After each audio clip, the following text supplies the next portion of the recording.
পাবনার বীর মুক্তিযোদ্ধা রফিকুল ইসলাম বকুল স্বাধীনতা চত্বরে মাসব্যাপী অমর একুশে বইমেলার উদ্বোধন করা হয়েছে। বইমেলাটি প্রতিদিন সকাল 10টা থেকে রাত 9টা পর্যন্ত খোলা থাকবে। মেলার প্রথম দিনেই বই প্রেমীদের ব্যাপক উপস্থিতি লক্ষ্য করা গেছে।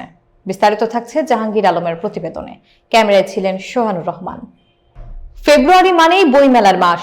নতুন বইয়ের ঘ্রাণে বই প্রেমীদের মন ভরে ওঠে। সেই ধারাবাহিকতায় পাবনার বীর মুক্তিযোদ্ধা রফিকুল ইসলাম বকুল স্বাধীনতা চত্বরে শুরু হয়েছে মাসব্যাপী অমর একুশে বইমেলা 2025। বছর জুড়ে এই বইমেলার জন্য অপেক্ষায় থাকেন লেখক, প্রকাশক এবং পাঠকরা। প্রথম দিনেই বিভিন্ন বয়সী বইপ্রেমীরা ছুটে এসেছেন মেলায়। 1 ফেব্রুয়ারি বিকেলে আনুষ্ঠানিকভাবে বইমেলার উদ্বোধন করেন অধ্যাপক মোহাম্মদ কামরুজ্জামান। মেলাটি প্রতিদিন সকাল 10টা থেকে রাত 9টা পর্যন্ত খোলা থাকবে এবং চলবে 28 ফেব্রুয়ারি পর্যন্ত। এবারের বইমেলায় 50টি স্টল স্থান পেয়েছে। সন্ধ্যায় বিশিষ্টজনদের অংশগ্রহণে আলোচনা সভার আয়োজন করা হয়।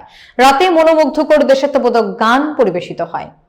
যাযাবর জিয়া গত 24-এর বইমেলাতে আমার কবিতার বই এসেছিল এই ফাগুনে তুমি আসিও।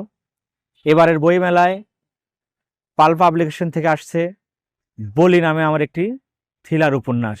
আশা করি সবার ভালো লাগবে। আজ 1 ফেব্রুয়ারি পাবনায় শুরু হয়েছে অমর একুশে বইমেলা 2025।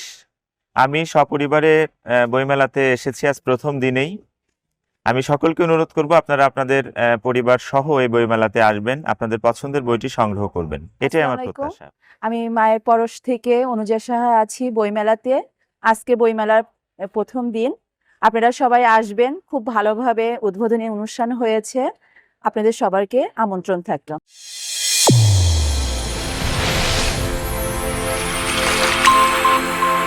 চ্যানেল A1 হৃদয় রেসপন্স।